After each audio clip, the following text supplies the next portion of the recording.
Telangana media academy తొలి chairman, నమస్తే తెలంగాణ దినపత్రిక మాజీ ఎడిటర్గా గుర్తుకొచ్చే వ్యక్తి అతను. దాదాపు 8 ఏళ్ల పాటు పీపుల్స్ వార్ నక్సలైట్ ఉద్యమంలో పాల్గొని 6 నెలల పాటు పోలీస్ లాకప్లోనే గడిపిన ప్రజాబంధువు. అజ్ఞాతవాసంలో పల్లె పల్లెలో తిరిగి పీపుల్స్ వార్ సిద్ధాంతాలను చాటి చెప్పిన విప్లవోద్యమకారుడు. 3 దశాబ్దాల పాటు పాత్రికేయ జీవితం గడిపిన వ్యక్తి. జగిత్యాల పల్లె యాది మనాది కవితా సంపుటాలను వెలువరించారు వారు. తెలంగాణ మలిదశ ఉద్యమంలో జర్నలిస్టు సంఘాలన్నింటినీ ఏకం చేసిన ఘనత వారిది. తెలంగాణ మీడియా అకాడమీ తొలి చైర్మన్, సీనియర్ జర్నలిస్ట్ అల్లం నారాయణతో real talk with AK. Media academy అనుభవాలేంటి? నిజానికి కేసీఆర్ అన్నారు కానీ నేనైతే అనను. మీరు అన్నట్టుగా హెల్త్ కార్డులే 3 సంవత్సరాల తర్వాత పనిచేయకపోవడం, ఆయన కేసీఆర్ గారి మీద ప్రభుత్వం మీద విమర్శలు రావడానికి ప్రధానమైన కారణాలు 2. వచ్చి డిజిటల్ మీడియా రావడంతో ఇక అక్రిడేషన్లు విచ్చలవిడిగా ఇచ్చారు అనేది ఒకటి ఉంది. అస్సలే కాదండి, డిజిటల్ మీడియాకి ఏమీ లేదు. కొన్ని జిల్లాల్లో రాజకీయ నాయకుల ప్రోద్బలం వల్ల జరిగింది అనేది నేను మాట్లాడాల్సి వచ్చింది కలెక్టర్లతో. మీరు ఏమనడానికి ఏం లేదండి. ఇక్కడ ఐఎన్పిఆర్లో మీరు చైర్మన్ దానికి మీరు పుచ్చుకోమంటే కూరదండి, అది మీరు ఇవ్వాల్సిందే. జర్నలిజంలోకి రావాలనే ఆలోచన ఎందుకు వచ్చింది? నాకు అప్పటికే మ్యారేజ్ అయింది, పెళ్ళి అయింది, ఎందుకులే ఈ గొడవలు అండి అనుకో. అనూహ్యంగా కేసీఆర్ పిలుపు మేరకు తెలంగాణకు వచ్చింది. అసలు మొదలైనప్పుడు చాలామంది తెలంగాణ పత్రిక ఎట్లా వచ్చింది అని అన్నారు. మరి ఒక మూమెంట్ని కాపాడిన పత్రిక బ్రహ్మాండంగా వచ్చింది. అంటే దినపత్రికలు, ఆన్లైన్ పత్రికలే కాకుండా యూట్యూబ్ ఛానల్స్ రకరకాలుగా వచ్చాయి. వీటన్నిటికీ మీరు ఇచ్చే సూచనలు ఏంటి? నిజానికి జర్నలిస్టులు పెడుతున్న యూట్యూబ్ చాలా తక్కువ, ఇన్ఫ్లుయెన్సర్స్ పెడుతున్న యూట్యూబ్లో ఎక్కువ. వాడు కూర్చొని స్విగ్గీలో ఇప్పుడు ఒక ఆర్డర్ చేసిన వచ్చింది, వెన్నపూస తిన్నా, ఇట్లా మాట్లాడుతున్నా, ఇట్లనే మాట్లాడుతున్నా. ఎందుకో మనకి లక్ష్యాలు ఉంటాయి, తెలియదు. మనం ఊహించని రీతిలో బూతుల వీడియోలు రావడం, విపరీతంగా పచ్చి బూతులు. అంటే అసలు కేటీఆర్ కొడుకు మీద మాట్లాడిన తీరైతే నాకైతే బాగా కలిసి వేసింది. వృద్ధులు, పిల్లలు, స్త్రీలు, అసహాయులు ఉంటాం కదా, వాళ్ళ పట్ల ఉండాలి కదా. వికలాంగులు వాళ్ళ పట్ల మనకుండే కంసాన్ని తీసిపోయి అతని మీద ఎట్లా మాట్లాడితే అట్లా. మళ్ళీ తెలంగాణ ఉద్యమంలో జర్నలిస్టుల పాత్ర కీలకమైంది. జర్నలిస్టులు కూడా కొంత విభజనకు గురయ్యారనేది ఉంది. తెలంగాణ జర్నలిస్ట్ ఫోరం ఉద్దేశమే తెలంగాణ కోసమే తెలంగాణ జర్నలిస్టులు. తెలంగాణ మీడియా అకాడమీ తొలి చైర్మన్, సీనియర్ జర్నలిస్ట్ అల్లం నారాయణతో రియల్ టాక్ విత్ ఏకే.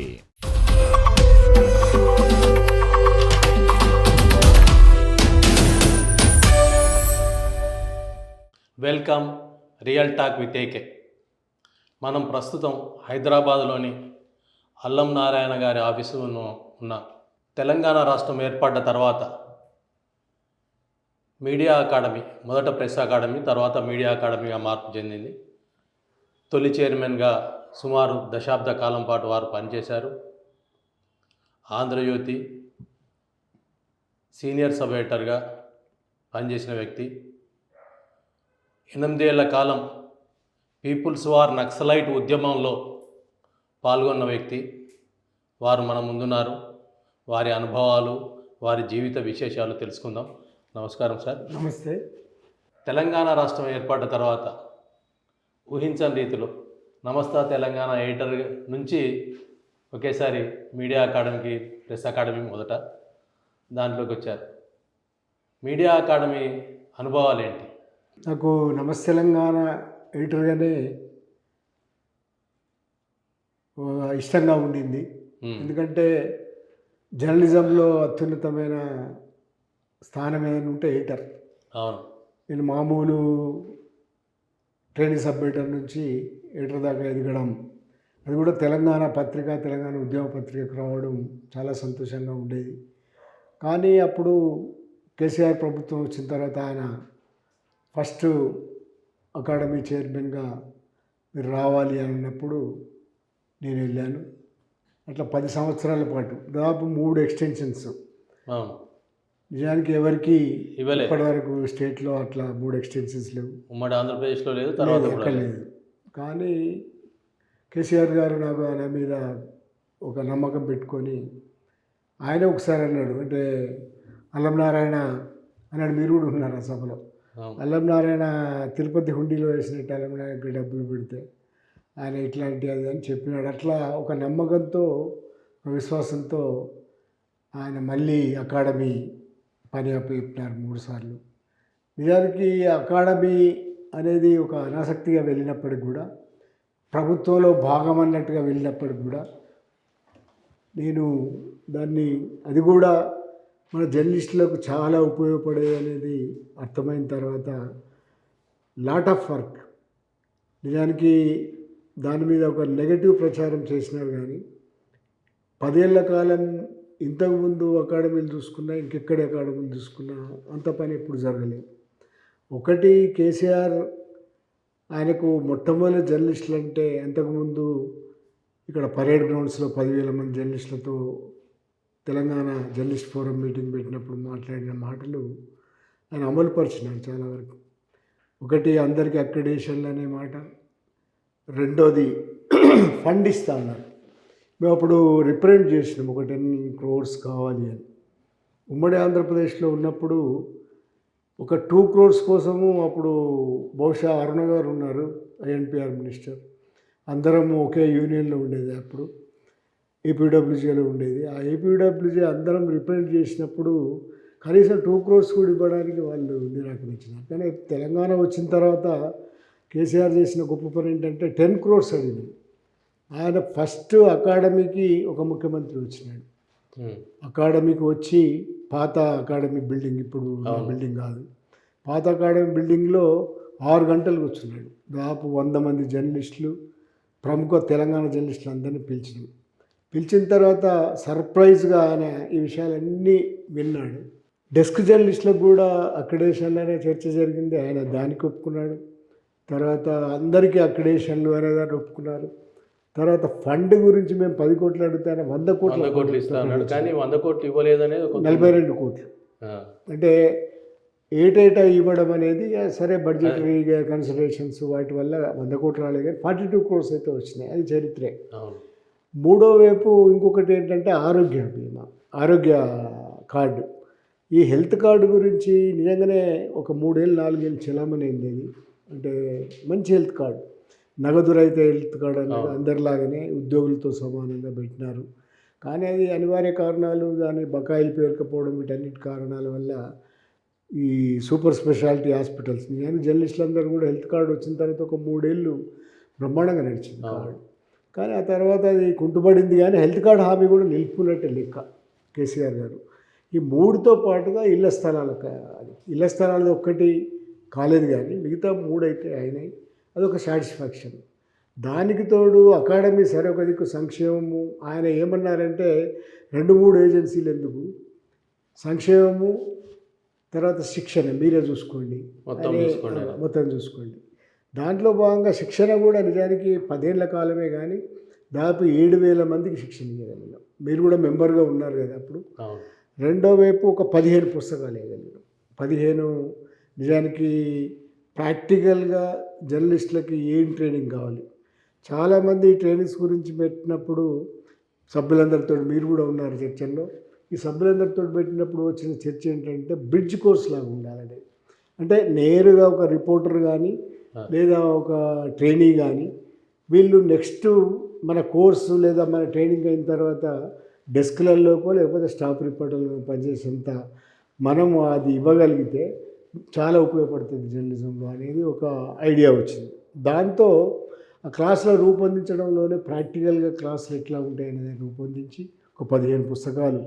ఆ 15 పుస్తకాలలో ప్రధానంగా తెలంగాణ రాష్ట్రం వచ్చి ఉన్నది కాబట్టి తెలంగాణ రాష్ట్రానికి సంబంధించిన ఇష్యూస్, ఇప్పుడు ఉదాహరణకి నీటి సమస్యలు ఉన్నాయి రాసిన. అసలు నీటి సమస్యలు ఏంది, కాళేశ్వరం ప్రాజెక్ట్ ఏంది, కాళేశ్వరం ప్రాజెక్ట్ ఎట్లా నిర్మించినారు, దాని ప్రాసెస్ ఏంది, తర్వాత మన దగ్గర ఉన్న ప్రాజెక్ట్స్ అన్నీ ఇవన్నీ కూడా క్యూసెక్ ఏంది వాటర్ అంటే, అసలు క్యూసెక్కులు అంటే ఏంది, ఇదంటే ఏంది, అన్నీ కూడా ఒక ప్రాక్టికల్గా మంచి పుస్తకం పెట్టగలిగారు. అట్లాగే తెలంగాణ కాబట్టి తెలంగాణ ఇష్యూస్ మీద ఒక 3-4 పుస్తకాలు ఇచ్చినాం. దాంతోపాటుగా డెస్క్ జర్నలిస్టులకు ఎట్లా ట్రైనింగ్ అనేది ప్రాక్టికల్గా ఒక డెస్క్లో పనిచేసే మల్లేశం అనే అతన్ని పెట్టి, ఆయన అంతకుముందు కూడా పుస్తకాలు రాసినాడు. ఒక 5 పుస్తకాలు ఆయనతో వేసినాయి. నిజానికి అవన్నీ కూడా హిట్. తర్వాత మారుతున్న టెండెన్సీస్, జర్నలిజం మారుతున్న క్రమం, అంటే print media, electronic media, digital media వచ్చింది కాబట్టి డిజిటల్ మీడియా మీద కూడా ఒక పుస్తకం రాయించినాం. క్రైమ్ వార్తల మీద ఒక పుస్తకం రాయించినాం. అంటే ఇట్లా ఒక 15 పుస్తకాలు వేయగలిగినాం. శిక్షణకు సంబంధించి కూడా 10 ఏళ్ల కాలంలో ఒక సాటిస్ఫాక్షన్. ఎందుకంటే మొత్తం ఉమ్మడి జిల్లాలలో పెట్టి తర్వాత మళ్ళీ అన్ని చిన్న జిల్లాలకు పోవడానికి భూపాలపల్లి లాస్ట్ యాక్చువల్గా. భూపాలపల్లి, మహబూబ్నగర్, నగర్ కర్నూలు ఇట్లా ఒక 4-5 ప్రాంతాలలో పెట్టిన తర్వాత సరే మన పీరియడ్ అయిపోయింది ఎప్పటికి. కానీ మళ్ళీ 33 జిల్లాలలో అని ప్లాన్ ఉండింది. కానీ 33 జిల్లాల్లో చేయలేకపోయినాము. అంటే ఇది అయిపోయినాక చిన్న జిల్లాలు అయిపోయినా ఒక 4-5 చేయగలిగినాము. ఇంకా ప్రాసెస్లో చేద్దాంలే అనే ప్లాన్ అయితే ఉండే. నిజానికి అవి ఎట్లా ఉన్నాయి, ఉపయోగపడ్డాయని అనుకున్నప్పుడు వరంగల్ జిల్లాలో, ఎందుకంటే మన ఉద్యమం జరిగిన తర్వాత జరిగిన క్లాసెస్ కాబట్టి చాలా రెస్పాన్స్ వచ్చింది. వరంగల్ జిల్లాలో ఊహించనంత స్థాయిలో వచ్చిన 1500 మంది ఒక సభలాగానే జరిగింది. పొత్తూరు వెంకటేశ్వరరావు గారికి చెప్పాను నేను ఇది, అప్పుడు ఉన్నారు ఆయన. ఇట్లా 15 మంది క్లాస్ సార్ స్పెల్ బౌండ్గా విన్నారు. వినలేదంటే విన్నారు. మరి ఆశ్చర్యం సార్ అంటే అది సభనా లేకపోతే క్లాస్ అని. ఇక సభలాగా జరిగింది సార్ అది అని చెప్పి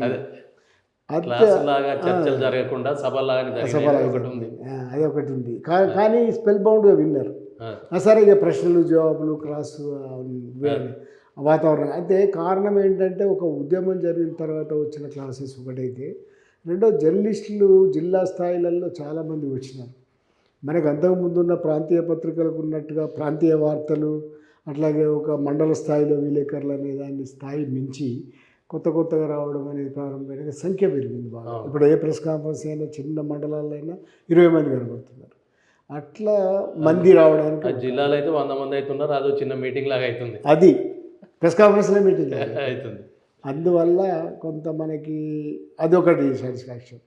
రెండోది అన్నిటికంటే నాకు చాలా సాటిస్ఫాక్షన్ ఏంటంటే ఒక మంచి బిల్డింగ్. నిజానికి మంచి బిల్డింగ్ 15 కోట్లు ఆయన శాంక్షన్ చేసినారు. నిజానికి కేసీఆర్ను అన్నారు కానీ నేనైతే అనను. ఒక్క ఇళ్ల స్థలాలే తప్ప ఆయన నెరవేర్చని కోరిక లేదు జర్నలిస్టులకు సంబంధించి.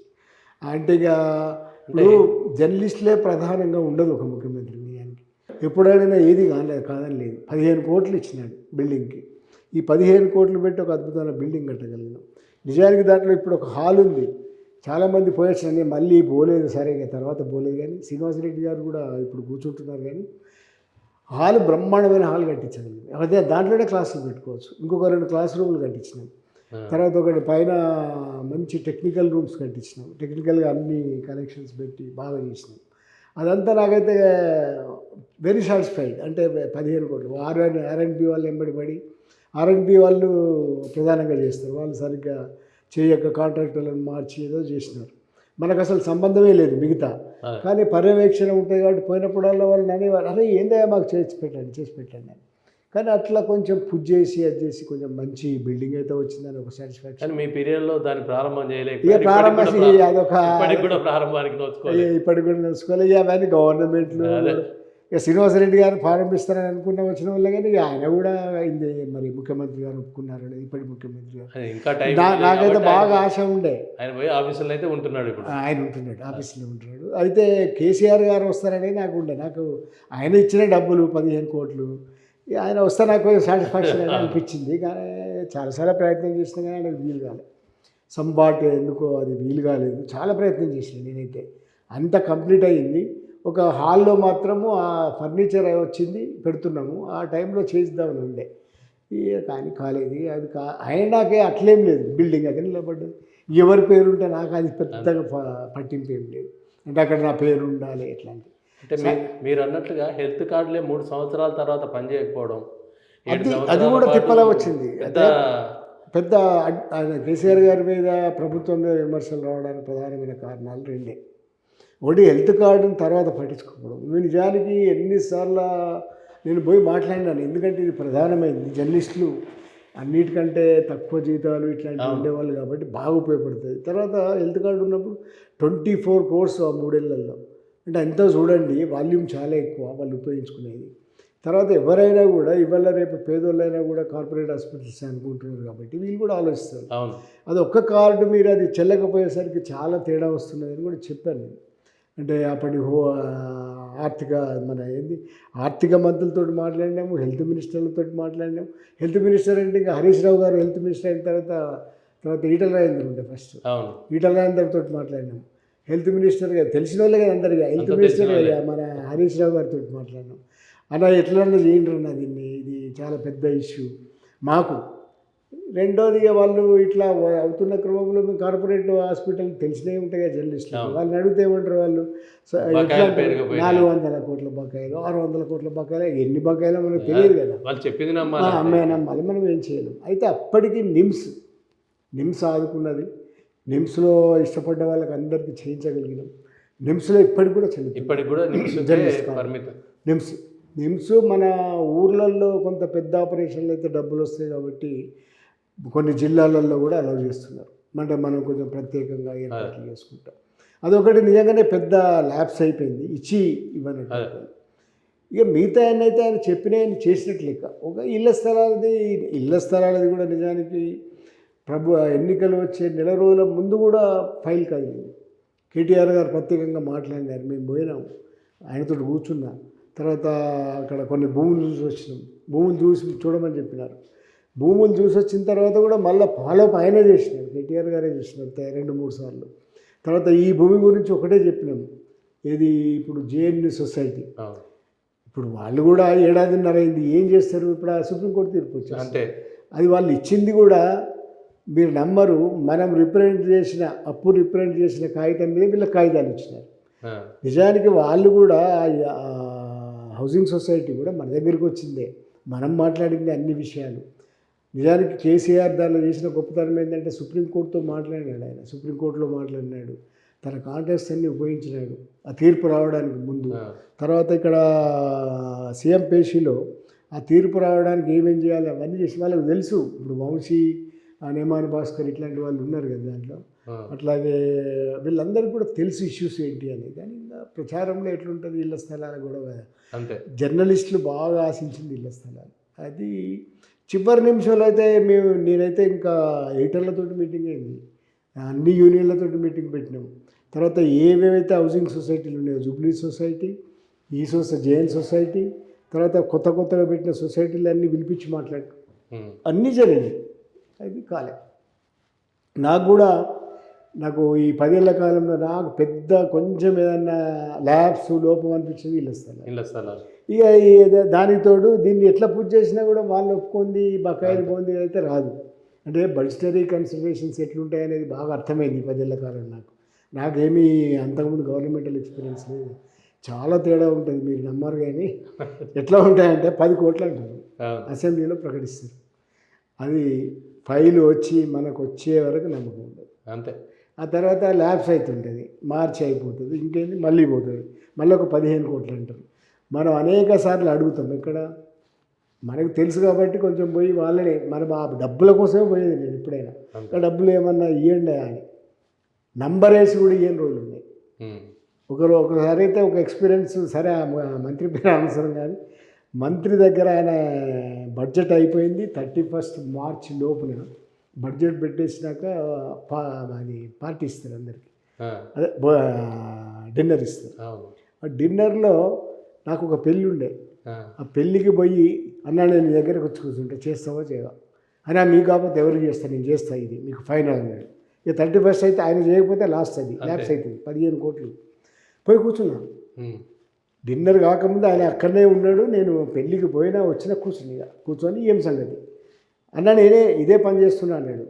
రాలే అంటే అట్లుంటాయి. అదే అంటే ఇక అక్కడ ఉండే బడ్జెటరీ కన్సిడరేషన్స్, తర్వాత లాస్ట్ మినిట్లో ఉండే ఒత్తిళ్ళు, అంటే బిల్లులు, ఒత్తిళ్ళు, ఇవన్నీ చాలా ఉంటాయి కదా. ఇక అట్లనే అర్థం చేసుకోవాలి. కానీ 42 crores మాత్రం ఆయన ప్రతిసారి ఆయన దగ్గర పోయిన ప్రతిసారి కొంచెం చెప్పిన వాళ్ళు కొంచెం చెప్తూ వచ్చినాయి. ఎందుకంటే అంత ఈజీగా రావు. ఇప్పుడు 100 కోట్లు అన్నది ఎట్లా అనుకున్నామంటే 5 yearsలో ఈచ్ ఇయర్ 10-15 వేద్దామని అన్నారు. ఆ తర్వాత ఇంకా జరిగింది ఏంటంటే ఇది జరిగింది. అయినా 42 crores వచ్చినాయి. నాకు బాగా సాటిస్ఫాక్షన్ అనిపించింది ఈ 10 ఏళ్ల కాలంలో. ఒకటి జర్నలిస్టులు అంతకుముందు డెస్క్ జర్నలిస్టులకి లేదు, ఇప్పుడు ఆ డెస్క్ జర్నలిస్టులకి ఎందుకు అంటున్నారు కానీ మాకు తెలుసు జర్నలిస్టులుగా మేము ఎడిటర్లాగా అయినా కూడా డెస్క్లో ఉంటాం కాబట్టి బయట జర్నలిస్ట్ అనేది తెలియదు. డెస్క్ నుంచి వచ్చారు కాబట్టి మీకు తెలుసు. వాళ్ళకి తెలియదు కదా, రిపోర్టర్లు తెలిసినట్టుగా మీరు మండల స్థాయి రిపోర్టర్ తెలుసు కానీ ఎడిటరే తెలియదు. అట్లుంటాయి కదా, సబ్ ఎడిటర్, సీనియర్ సబ్ ఎడిటర్లు, న్యూస్ ఎడిటర్లు ఉంటే వాళ్ళు తెలియదు. అది బాగా ఉండి మీరు జీవగడ్డలో పనిచేసిన డెస్కే కదా కాబట్టి అనుభవం ఉన్నది. ఎట్లా వివక్ష ఉంటుంది, ప్రెస్ క్లబ్లో చేర్చుకోరు, మీకు తెలియదు చాలా చోట్ల డెస్క్ అంటే. ఇప్పుడు ఇంకొకటి ఏమైందంటే డెస్క్లు కూడా జిల్లాలకు పత్రికలన్నీ విస్తరించి ఎడిటర్లు విస్తరించినాయి, ఎడిషన్స్ విస్తరించినాయి కదా, డెస్క్లు వచ్చినాయి అక్కడ. ఇప్పుడు వరంగల్లో డెస్కులు ఉన్నాయి. ఇప్పుడు మనకు ఒక హైదరాబాదే అనుభవం ఇంతకుముందు. ఇప్పుడు వరంగల్లో డెస్కులు ఉన్నాయి, కరీంనగర్ డెస్కులు ఉన్నాయి. ఈ పెద్ద జనాభా ఈ పెద్ద జనాభా ఎట్లా అనేది ఆయన మాత్రం అది ఒప్పుకున్న తర్వాత అదొకటి సక్సెస్ అనిపించింది. ఇక సరే దాని మీద ఎన్ని విమర్శలు ఉన్నా కూడా. రెండోది ఏమిటంటే ఉమ్మడి ఆంధ్రప్రదేశ్లో 12-13 వేలు ఉన్న అక్రిడేషన్లు 23,000 పోయిన సంవత్సరం. సరే మళ్ళీ కొత్త ఇంక ఇవ్వలేదు శ్రీనివాసరెడ్డి తర్వాత వాయిదాలు అయినాయి. 3 పర్యాయాలు నేనే చైర్మన్. నిజానికి అట్లా ఇంతకుముందు ఏం లేదు. కానీ ఇంకా మనకు తెలంగాణ వచ్చినాక ఫస్ట్ దానికేమో తెలంగాణ జర్నలిస్టులను ఐడెంటిఫై చేయడానికని first chairman accreditation committee chairman చేసినారు. అది కంటిన్యూ చేసినారు. దానివల్ల ఏమైందంటే మేము తెలంగాణ జర్నలిస్టులను ఐడెంటిఫై చేయగలం. డ్యూయల్టీ ఉన్నాయి, తర్వాత అక్కడికి పోయిన వాళ్ళని వేరేయడం, ఇట్లాంటి అంత ఫైల్ ముందర పెట్టుకోసుకొని నెల రోజులు ఎక్సర్సైజ్ చేయగలిగాం. నెల రోజులు ఎక్సర్సైజ్ కమిటీ. తర్వాత అంతకుముందు ఏం చేసినామంటే నిజానికి దాన్ని మార్చినారు కానీ 249 జీవో తెచ్చి శ్రీనివాసరెడ్డి, అది మన రామచంద్రమూర్తి గారి నాయకత్వంలో రామచంద్రమూర్తి గారు, శ్రీనివాసరెడ్డి గారు, తర్వాత కవిత, ఇట్లా ఒక శేఖర్ రెడ్డి, నేను, అట్లా ఒక 6 క్రాంతి, ఇట్లా ఒక 5-6 ఒక 7 కమిటీ వేసి కమిటీ ప్రపోజల్ చేసిన వాటి మీదనే చేసినాం అన్నట్టు. ఇవాళ అట్లా అంటే డిజిటల్ మీడియా అక్రిడేషన్లు అనే ఒక ఇష్యూ వస్తున్నాయి కదా, వచ్చి డిజిటల్ మీడియా రావడంతో ఇక అక్రిడేషన్లు విచ్చలవిడిగా ఇచ్చారు అనేది ఒకటి ఉంది. అస్సలే కాదు, అది డిజిటల్ మీడియాకి ఏమీ లేదు. అసలు విషయం ఏంటంటే అప్పుడు ఆన్లైన్ మీడియా ఉండింది 2014 కథ, అప్పుడు డిజిటల్ మీడియా రాలే. దీనికి ఎట్లా పెట్టాలన్నప్పుడు ఆన్లైన్ మీడియా అక్రిడేషన్ల సిస్టమ్ నేషనల్ లెవెల్లో ఉంది. నేషనల్ లెవెల్లో కొన్ని ఇట్లా అయితే ఇవ్వచ్చు అని చెప్పినారు. దానివల్ల మేము ఏం చేసినాము, ఆ గైడ్లైన్స్ను మొట్టమొదటి సంవత్సరం ఎప్పుడైతే చేసినామో అప్పుడు ఇచ్చినాం. ఇచ్చిన తర్వాత కొన్ని పాత పరిస్థితుల సమస్యలు వచ్చినాయి. ఈ గుర్తింపు వాళ్ళందరూ అక్రిడేషన్ తెచ్చుకుంటున్నారు, ఇష్యూ అవుతున్నది. వాళ్ళు ఉర్దూ బయట తెలియదు, మీకు కూడా తెలియదు కదా, వాళ్ళు ఏమి ఇస్తున్నారో ఏం పోతున్నారో తెలియదు, ప్రాబ్లం అవుతున్నది అని వాళ్ళు అక్కడ కమిషనర్స్ వచ్చిండ్రు. వచ్చిన తర్వాత 2వ సంవత్సరం మాత్రం వాళ్ళకే ఎవరికైతే ఇచ్చినామో సీనియర్లు ఉన్న వాళ్ళు మనకు తెలుసు కాబట్టి ఐడియా ఉన్న వాళ్ళకే రెన్యువల్ చేసినాం. అది ఇండిపెండెంట్ జర్నలిస్ట్ ఇచ్చినాం. కానీ ఇక అది తర్వాత లేదు. రెండోది విచ్చలవిడిగా ఏం కాలే. అంటే కొన్ని జిల్లాల్లో రాజకీయ నాయకుల ప్రోద్బలం వల్ల జరిగింది అనేది. అయితే జిల్లాల సమస్య ఎక్కడ వచ్చిందంటే హైదరాబాద్లో 3,000 పైబడి ఇచ్చినాం, అన్నీ ఆన్లైన్లో పెట్టినాం. ఫస్ట్ టైం అంటే ఓపెన్ పెట్టేసినాం, అంటే ఆన్లైన్లో పెట్టేసి అందరూ ఓపెన్గా చూసుకునేటట్టుగానే పెట్టాం. ఎందుకంటే ఏదైనా తేడా ఉంటే చూసుకోవచ్చు. కానీ జిల్లాల సమస్య ఎక్కడ వస్తుందంటే మళ్ళీ జిల్లాలది వేరే సిస్టమే వేరు, అసలు మనకు సంబంధమే ఉండదు. ఈ చైర్మన్కి అసలు సంబంధమే ఉండదు. కలెక్టర్ చైర్మన్ జిల్లాలో, కలెక్టర్ చైర్మన్ యూనియన్ల సభ్యులు సేమ్ సిస్టమ్ ఉంటుంది మళ్ళీ. కానీ యూనియన్ల సభ్యులు ఉంటారు, వాళ్ళు బాగానే ఉంటారు, ఎందుకంటే వాళ్ళు ఎవరి యూనియన్ వాళ్ళని వాళ్ళు చేసుకుంటారు. కలెక్టర్ ఉంటాడు, ఆయన కొంత అది చేసుకుంటాడు. ఇక రాజకీయ నాయకులు చెప్పినట్టుగా యూనియన్ నాయకులు వీళ్ళ జర్నలిస్టులు ఉంటారు కదా, పలుకుబడి కదా, వాళ్ళు చెప్తారు. దానివల్ల ఏమైందంటే కొన్ని సమస్యలు అయితే వచ్చినాయి, జిల్లాలలో వచ్చినాయి. కొందరు కలెక్టర్లు మొరాయించారు, వాళ్ళదే అధికారం అన్నట్టుగా మేము ఇవ్వమని చెప్పేసి. నేను మాట్లాడాల్సి వచ్చింది కలెక్టర్లతో. మీరు ఇవ్వడానికి ఏం లేదండి, ఇక్కడ ఐఎన్పిఆర్లో మీరు చైర్మన్, దానికి మీరు మేము ఇవ్వము పుచ్చుకోమంటే కూరదండి, అది మీరు ఇవ్వాల్సిందే. కలెక్టర్లు భీష్మించుకున్నారు, అసలు వాళ్ళు కాదు వీళ్ళు కాదని వాళ్ళు నిర్ణయించడం మొదలుపెట్టారు. మీరు నిర్ణయించరండి, మీరు చైర్మన్గా ఉన్నప్పటికి కూడా మీరు దాన్ని స్క్రూటినీ చేస్తారు, అభ్యంతరాలు ఉంటే చెప్తారు. కానీ యూనియన్లు ఎవరైతే మనం ఒక కమిటీని పెట్టుకున్నామో కమిటీయే దానికి రిప్రజెంటేషన్. ఎందుకంటే అందరూ జర్నలిస్టులు తెలియాలి కాబట్టి, అందరికీ తెలిసిన వాళ్ళు కాబట్టి అట్లాంటి కమిటీ ఏర్పాటు చేస్తారు.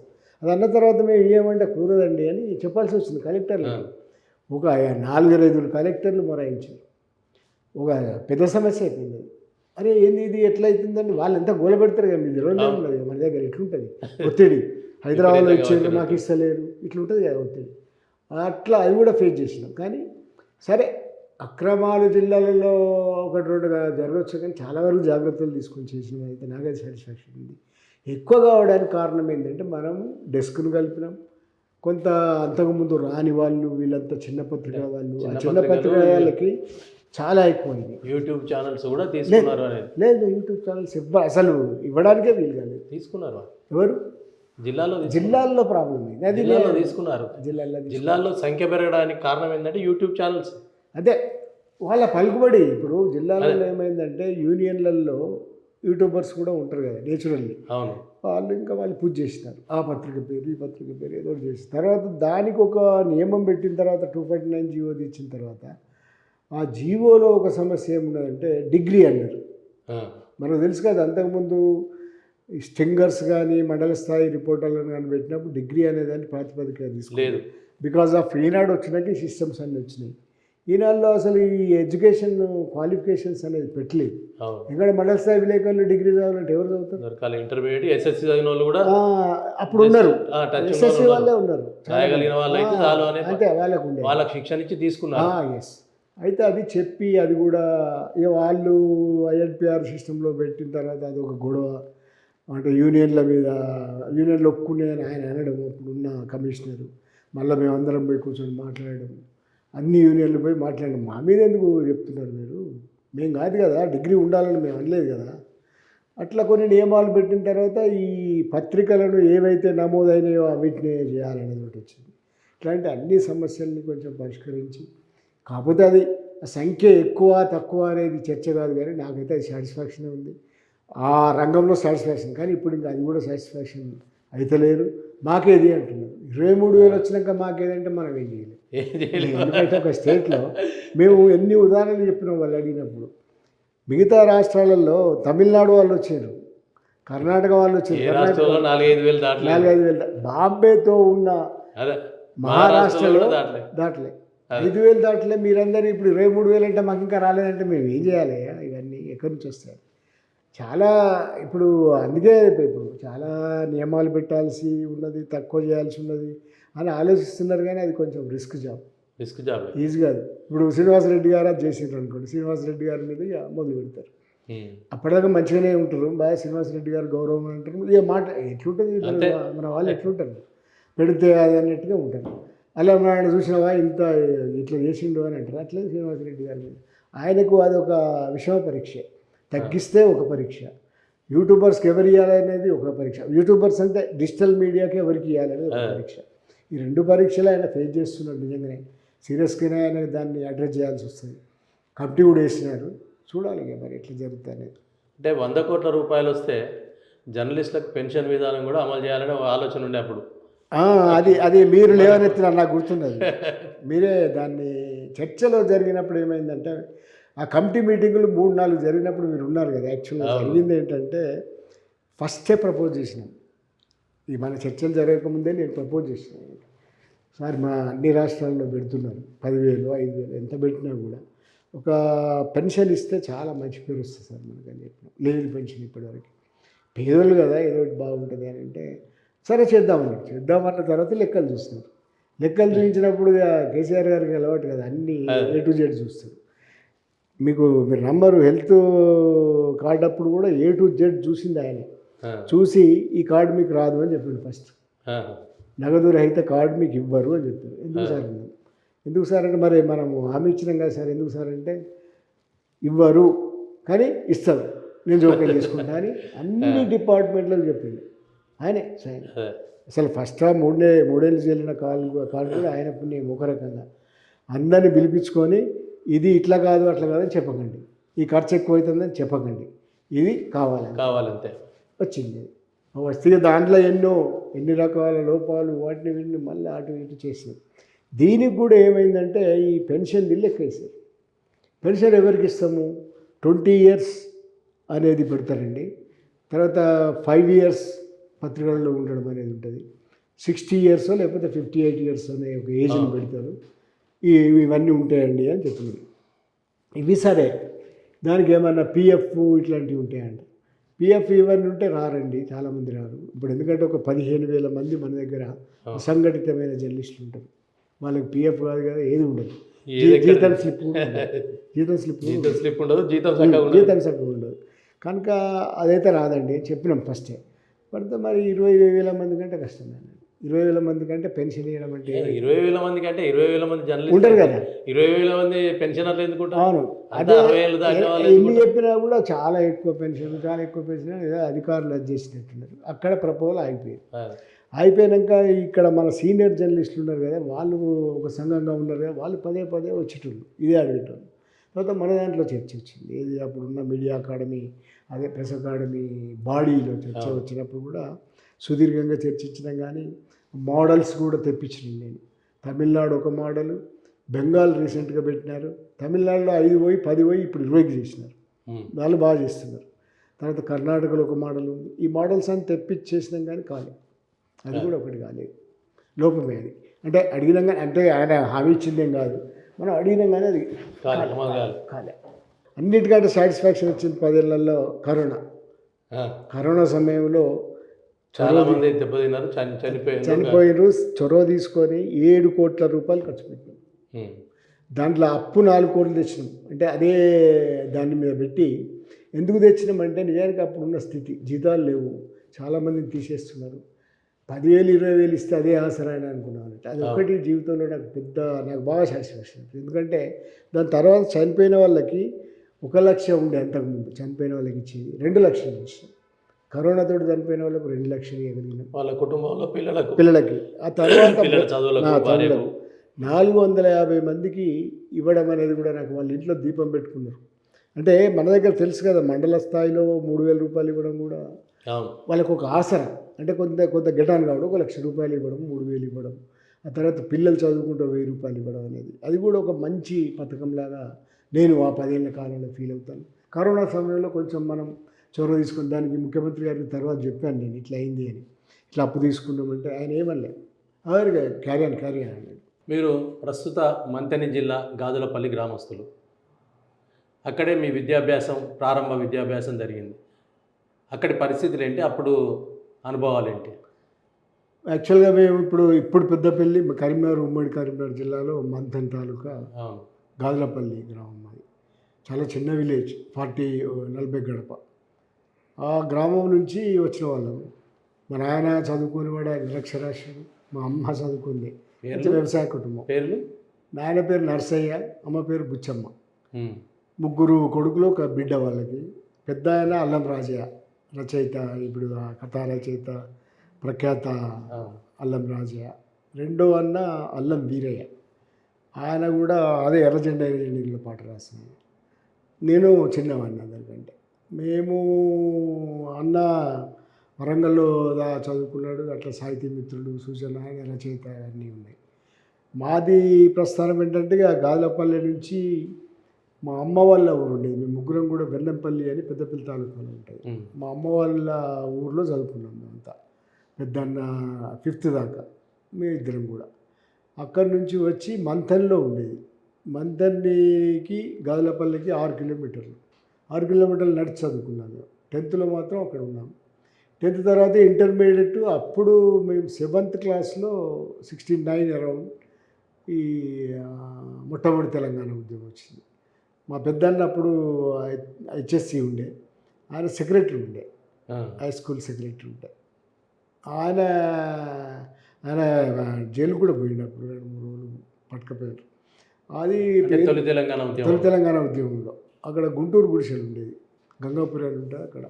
ఆ గుడిసెలు కాలబెట్టడంలో మాకు కూడా అనుభవం ఉంది. పోయినాం, ఆంధ్రం పోయినాం, గుర్తున్నది మాకు. అప్పుడు ఆ బస్సులు ఫ్రీ, సర్వీసులు ఉండేది, సర్వీసులు ఫ్రీ, ఎక్కడిపోయినా రచ్చ. తర్వాత అది ఒక రకమైన హింసాత్మక మూమెంట్ కదా. పివి నరసింహారావు యాక్చువల్గా మా ప్రాతినిధ్యం ఉండేది అక్కడ. ఆ పివి నరసింహారావు కారు గడ్డం పడి పెద్ద గొడవ అయింది అప్పుడు, ఆయన పివి నరసింహారావు ఊళ్ళో. అట్లాంటివన్నీ కూడా జ్ఞాపకాలుగా ఉండేవి. తర్వాత 10th అయిపోయిన తర్వాత ఇంటర్మీడియట్ ఫస్ట్ ఇయర్లోనే మా దగ్గర ఒక సంఘటన జరిగింది. అన్న క్లాస్మేట్, మేము అక్కడనే ఉండి చదువుకునే వాళ్ళం. అన్ననేమో వరంగల్లో ఉండేది.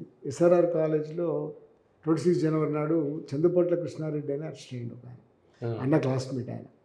ఈ ఫస్ట్ అరెస్ట్ అయినది స్టేట్లోనే, అంటే అక్కడ మనకు కరీంనగర్ జిల్లాలో. ఆయన మా రూమ్లో వచ్చి అడ్డా పెట్టినాడు. ఆయనే మా రాజకీయ గురువు ఒక రకంగా. అడ్డా పెట్టిన తర్వాత ఇక మేము మెల్లమెల్లగా దానికి రాజకీయాలు, పీపుల్స్ వార్ రాజకీయాలు, ఆర్ఎస్సీ, ఇంకా ఆర్ఎస్సీ 74లో ఆర్ఎస్సీ ఏర్పడ్డది. ఆ ఫస్ట్ సభలకి మేము పోయినాం, వాళ్ళ అన్నదమ్ముల ఇద్దరం పోయినాం. ఆ తర్వాత సభలకు తర్వాత ఒక ఇన్సిడెంట్ జరిగింది మంథన్లో.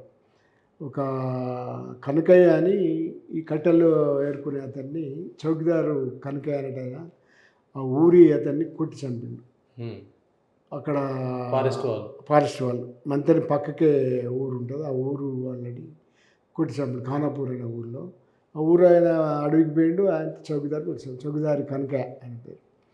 దీన్ని స్టూడెంట్స్కి అప్పటికే మేము అది చేసి ఉన్నాం కాబట్టి స్టూడెంట్ యాక్టివిటీస్ బాగా జరిగేది. దీంతో మేము పెద్ద ఎత్తున మూవ్మెంట్ చేసినాం, ఈ కనకయ్యని కొట్టిన. అట్లాగే అక్కడ ఈ వీటిని ఏమంటారు, బియ్యాన్ని చెన్నూరు అని ఉంటుంది, చెన్నూరు అవతలికి గోదావరి దాటి తీసుకుపోయేవాళ్ళు. దాని మీద ఒక మూవ్మెంట్ చేసినాం స్టూడెంట్స్. మేమంతా ఇంటర్మీడియట్ ఫస్ట్ ఇయర్ సెకండ్ ఇయర్లోనే. సెకండ్ ఇయర్కి వచ్చేసరికి లీడర్లు అయిపోయినాం మేము. లీడర్లు అయిపోయినాం. అయిపోయి అక్కడ గద్రాన్నతో ఒక మీటింగ్, పెద్ద మీటింగ్ జరిగింది మంతెన్లో.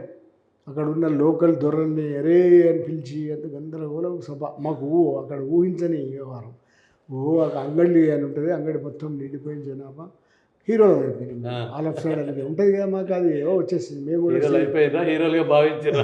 హీరోలు అయిపోయినాం మేము మంతెన్లో. ఆ టైంలో ఈ ఏబీపీ వాళ్ళు అక్కడ ఒక అది నడిపించేవాళ్ళు శాఖ. దానికి సరే ఆ శాఖ నడిపిస్తే అభ్యంతరం, కానీ మెల్లమెల్లగా మా రూమ్లలోకి ప్రవేశం, నారాయణ ఒక ఆయన ఉండేవాడు అతను. మా రూమ్లలోకి ప్రవేశం అంటే మా స్టూడెంట్స్ ఉంటారు కదా, పాలిటిక్స్లో విభజన ఉంటాయి. ఆ ప్రవేశం ఏందో చెప్పడం ఇవన్నీ విన్న తర్వాత ఆయన మీద ఏంది ఇది అనేది ఘర్షణ వాతావరణం వచ్చింది. స్టూడెంట్స్ యాన్యువల్ డే, మన నవీన్ సార్ ఉన్నాడు కదా, నవల రచయిత, అంపశయ్య నవీన్ సార్ పిలిచినాం ముఖ్య అతిథిగా. మేమే పోయి పిలుచుకొచ్చినాం. అయితే మాట్లాడుతున్నప్పుడు నేను స్టేజ్ ఎక్కి మాట్లాడుతున్నా. నాకు 4-5 ప్రైజులు కూడా వచ్చినాయి. నేను స్టేజ్ ఎక్కి మాట్లాడుతుంటే కింద నుంచి ఆర్ఎస్సీ దిగిపోవాలని పోరాళ్ళు అన్నారు. అంటే ఐవి పోరాళ్ళు నలుగురు అన్నారు. అన్న తర్వాత ఇంకా నేను కిందికి వచ్చినా ఇంకా పోరాళ్ళని తరపడం మొదలుపెట్టారు మా వాళ్ళు. ఇంకా ఉంటుంది కదా స్టూడెంట్ పాలిటిక్స్లో. వాళ్ళని కొట్టుకుంటారు. తీసుకుపోయిన తర్వాత సాయంత్రం ఈ కృష్ణారెడ్డి యాక్చువల్గా అక్కడ ఆర్గనైజర్, ఆయన మీద దాడి చేస్తున్నారు. రాత్రి వరకల్లా పరిస్థితులు విషమించిపోయినాయి. ఊరి మీద మేము దాడి చేసేసినాం. పెద్ద కూడా రప్చర్. తెల్లారేసరికి బొక్క పోలీసులు అంటారు కదా, అప్పుడు సిఆర్పిఎఫ్ పోలీసులు వచ్చేసారు. మేమంతా ఎగ్జామ్స్ ముందు అండర్ గ్రౌండ్ 3 నెలలు ఎగ్జామ్ ముందర వచ్చినాం. మళ్ళీ పరీక్షలు ఎక్కడ పోయినాయి? పరీక్షలు లేవు, ఏం లేవు. ఊళ్ళలోకి పోయినాం, ఇంకా ఊళ్ళలో ఉండడం ప్రారంభించాం. అట్లా బిగినైంది పాలిటిక్స్. బిగినైన తర్వాత ఎమర్జెన్సీలో ఇంకా సీరియస్గా నేను, పోరెడ్డి వెంకటరెడ్డి అని మిత్రుడు, మా వీరన్న ఏమో నేను పార్టీలోకి రాని చెప్పి ఆయన ఇంటికన్నా ఉన్నాడు. కానీ దేవేందర్ రెడ్డి, బయ్యర్ దేవేందర్ రెడ్డి అని ఎన్కౌంటర్లో చనిపోయాడు బొట్లవనపర్తి పెద్దపల్లిలో. మేము ముగ్గురం క్లాస్మేట్స్. వీరన్న కూడా మా క్లాస్మేట్స్, బీపీసీలో ఉంటే. మేము ముగ్గురము వెళ్ళిపోయాము. ఇంకా ఆ ఎమర్జెన్సీలో పొలిటికల్ క్లాసులు పెట్టినారు కరీంనగర్, పూర్తిగా అండర్ గ్రౌండ్లో. ఎమర్జెన్సీలో పొలిటికల్ క్లాసులు పెట్టినారు. ఎమర్జెన్సీ ప్రకటించే ముందు ఆ పొలిటికల్ క్లాసులు పెట్టినారు. ఆనాడు మేము బియ్యం, క్లాసుల కోసం బియ్యం అవి జమ చేసి తీసుకుపోతున్నాం. బస్సులో పోతున్నాము, పోరెడ్డి వెంకన్న నేను. వెళ్తుంటే మాకు దిగినాం. మమ్మల్ని ఫలానా కాడ ఉండమని చెప్తారు కదా, అక్కడికి పోయినాం మేము. జగన్మోహన్ రావు అని, వడకాపూర్ జగన్మోహన్ రావు వాళ్ళ ఇంట్లో పోవాలి మేము. పోయేసరికి అక్కడ పోలీసులు తిరుగుతున్నారు, అంత గందరగోళంగా. అక్కడ ఇంకో సందు నుంచి వేరే ఆయన వచ్చి వెళ్ళిపోండి, ఎమర్జెన్సీ రావద్దు, వెళ్ళిపోండి అని చెప్పి. సరే అని మళ్ళీ మంత్రికి వచ్చేసరికి వాతావరణం అర్థమైపోయింది, అరెస్టులు జరుగుతుండే ఇవన్నీ. ఇక మాకు కబురు వచ్చింది, మీరు వెళ్ళిపోండి, ఇళ్ళల్లో ఉండకండి. ఎమర్జెన్సీ అట్లా ప్రకటించిన తర్వాత వెంటనే మేము ఇంకా రహస్యం అంటే అక్కడే పల్లెల్లో అక్కడ ఇక్కడ తిరగడం మొదలుపెట్టినాం. ఇదంతా విలేజ్ క్యాంపెయిన్కి ముందు, మా ప్రస్థానం. తర్వాత ఇక పార్టీ కాంటాక్ట్, తర్వాత ఇక్కడ కరీంనగర్లో కాంటాక్ట్ పెట్టి అప్పుడు రంగన్న నుండి ముక్కు సుబ్బారెడ్డి ఆర్గనైజర్, తర్వాత చిరంజీవి ప్రసాద్, చిరంజీవి రంగన్న అట్లాగే వీళ్ళందరి అన్న తర్వాత నేను గజ్జెల గంగారాం, అట్లాగే వడ్కాపూర్ జగన్మోహన్, ఈయన చెప్పిన మొదటి కృష్ణారెడ్డి, మేము నలుగురము ఇక్కడ గంభీరావుపేటలో, సిరిసిల్ల గంభీరావుపేట ఉంది, అక్కడ ఒక డాక్టర్ ఉన్నాడు ఫ్రమ్ గుంటూరు, వెంకటేశ్వరరావు, ఆయన దగ్గర మేము ట్రైనింగ్ చేసాం. అంటే ప్రజల్లోకి వెళ్ళడానికి అప్పుడు కొందరేమో వ్యాపారస్తులుగా, బట్టల వ్యాపారస్తులుగా, చిల్లర వ్యాపారస్తులుగా ఇట్లా పోయేవాళ్ళు రకరకాలుగా ఏదో అయితే మేమేమో ఈ ఆర్ఎంపీ డాక్టర్ లాగా పోవాలని ప్లాన్ చేసి ఆయన దగ్గర ట్రైనింగ్లో ఉన్నాం. ట్రైనింగ్లో ఉన్నప్పుడు ఏమైందంటే మాకు కాంటాక్ట్ మిస్ అయింది. కాంటాక్ట్ మిస్ అయిన తర్వాత వెంటనే మా కృష్ణారెడ్డి జగన్ సిద్దిపేటకు వచ్చినారు. అందుకే చెప్తున్నాను సిద్దిపేటకు వచ్చాను. సిద్దిపేట హోటల్ ఉంది కదా, గ్రాండ్ హోటల్, దాని ఆ గ్రాండ్ హోటల్ దిగినారు వీళ్ళు. అప్పుడు దొంగ నోట్ల కోసం వెతుకులాట జరుగుతున్నాయి. ఇదంతా 75 ఎండింగ్లో జరుగుతుంటే దాంట్లో మాకు అప్పటికే అన్ని సూచనలు చెప్పినారు. పీలుపు లాంటివి ఉండొద్దు, ఆయుధాలు ఉండొద్దు, అంటే బటన్ చాకులు ఉండేది అప్పుడు, అంతా ఉంటాయి కదా మిలిటెన్సీ. ఈ జగన్ సూట్ కేసులో పిలుపును బటన్ చాకు రెండు దొరికినాయి. వాళ్ళిద్దరిని అరెస్ట్ చేసింది. దొంగ నోట్ల కోసం వెతుకుతే వీళ్ళు దొరికింది. వాళ్ళు కాసేపు అయిన తర్వాత అసలు విషయం తెలిసిపోయింది. ఏంది పిలుపు ఏంటంటే తెలిస్తే కదా, తెలిస్తే రామడుగులో పెట్టినారు వాళ్ళిద్దరు. పెట్టిన తర్వాత మాకు తెలియదు అసలు వీళ్ళేమో చిరంజీవి కాంటాక్ట్స్ కోసం వచ్చినారు. చాలా రోజుల కాంటాక్ట్ దొరుకుతులే, మేము వెళ్ళిపోవాలి అక్కడి నుంచి. మా మీద పడ్డారు. All of sudden first arrest మా కరీంనగర్ జిల్లాలో మాది ఫస్ట్ అరెస్ట్. ఇది ఎమర్జెన్సీ అయినాక సిద్దిపేట ఎన్కౌంటర్ అయింది కదా, గిరాయిపల్లిది, నలుగురిది. ఆ గిరాయిపల్లి ఎన్కౌంటర్ అయిన తర్వాత మాది నెక్స్ట్ అరెస్ట్ మాదే. ఇద్దరిని మాకు తెలియకుండా రామడుగులో పెట్టినారు. గజ్జెల గంగారాం నేను ఇక్కడ అరెస్ట్ అయ్యాను, ఇది గంభీరాపేటలో. తర్వాత బాగా టార్చర్ అయింది ఇద్దరికి. ఆయనైతే ఇంకా ఆర్ఈసీ అనేసరికి ఆయన ఇంకింత టార్చర్ చేసినారు.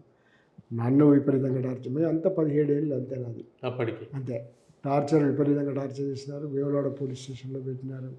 కొద్ది రోజుల తర్వాత సిరిసిల్లో తెచ్చినారు. ఒక 2 నెలల తర్వాత మా నాయన కూడా వచ్చినాడు, కానీ వాళ్ళు పోలీసులు ఎవరికి చూపించలేదు, ఎమర్జెన్సీ కదా. బాగా టార్చర్ చేసి అటు ఇటు తిప్పినారు, కోర్టుకు సరెండర్ చేయలే. 2 నెలల తర్వాత అటో ఇటో మొత్తం మీద చేసినారు. దానివల్ల చేసిన తర్వాత ఫస్ట్ దాని నుంచి బయటకు వచ్చి బెయిల్, 3 రోజులు ఇంటి దగ్గర నుండి జంప్, లైఫ్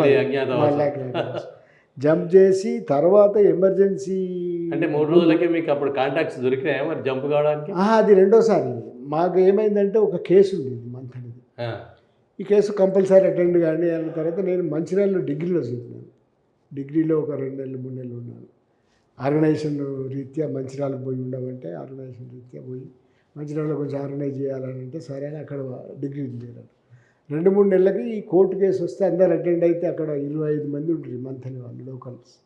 వాళ్ళందరూ ఇబ్బంది పడుతున్నారు, మీరు వస్తే కొట్టేస్తారు అంటే నేను మల్లారాజిరెడ్డి, ఇప్పుడు సెంట్రల్ కమిటీ మెంబరు ఈ కేసులో ఉండే, పోరెడ్డి వెంకటరెడ్డి, ఇట్లా భయప్ దేవేందర్ రెడ్డి, మా వీరన్న కూడా అరెస్ట్ అయింది దాంట్లో, ఆ కేసులో ఉండాలి. అట్లా ఒక 25 మంది మీ కోర్టు కేసుకు పోయాం. కోర్టుకు కేసు పోయిన తర్వాత వెంటనే కేసు కొట్టేసిండ్రు, బయటకు వచ్చిండ్రు, పూర్తి స్వేచ్ఛ మోహరించిండ్రు పోలీసులు. మోహరిస్తే అప్పటి వరకే మేము యాక్టివిటీలో ఉన్నాం, మేము లోపలనే ఉన్నాం. నేను యాక్టివిటీ అంటే ఏ దశ? మొట్టమొదటి దశ ఆర్గనైజర్స్, నేను మల్లారాజిరెడ్డి, పోరెడ్డి వెంకటరెడ్డి, భయప్ దేవేందర్ రెడ్డి పార్టీ కాంటాక్ట్లో ఉన్నాను. కానీ ఇక కేసు వీళ్ళ కోసం రమ్మంటే వచ్చినామని మళ్ళీ వెళ్ళిపోతాం, అంటే అటు ఇటుగా ఉంటాం కదా, మళ్ళీ వెళ్ళిపోదామని ఆలోచిస్తే వాళ్ళు పట్టుకపోయి టార్చర్, మళ్ళీ విపరీతమైన టార్చర్. ఎమర్జెన్సీ కదా, ఎమర్జెన్సీ అంటే మామూలుగా చేయలేదు, ఇక చచ్చిపోమని కొట్టేది వాళ్ళు. దాంట్లో ఏమైంది అంటే మిగతా వాళ్ళు మేము ఎవరము ఏది చెప్పరు కదా, ఎవరైనా త్యాగం ఉంటుంది కదా. మా పక్కకున్న వాళ్ళే వెళ్ళిపోయారు వాళ్ళు, అంటే మేము చెప్పలేదా, వాళ్ళు ఇన్వాల్వ్ అయినా కూడా మాకు 2 కేసులు పెట్టినారు. ఈ 2 కేసులలో నన్ను మల్లారాజిరెడ్డిని ఇంకా విడిచిపెట్టలే, ఉంచుకున్నారు. అది చాలా సుదీర్ఘకాలమైన నిర్బంధం. అది అయిపోయిన తర్వాత ఏమైంది, వరుసగా ఇప్పుడు సాహు వెంకటేశ్వర్లు ఉండేగా, ఆయన అరెస్ట్ అయినాడు, నారదాస్ లక్ష్మణరావు అరెస్ట్ అయినాడు, ఆయన పెట్రోల్ బేస్ కాల్చినాడు.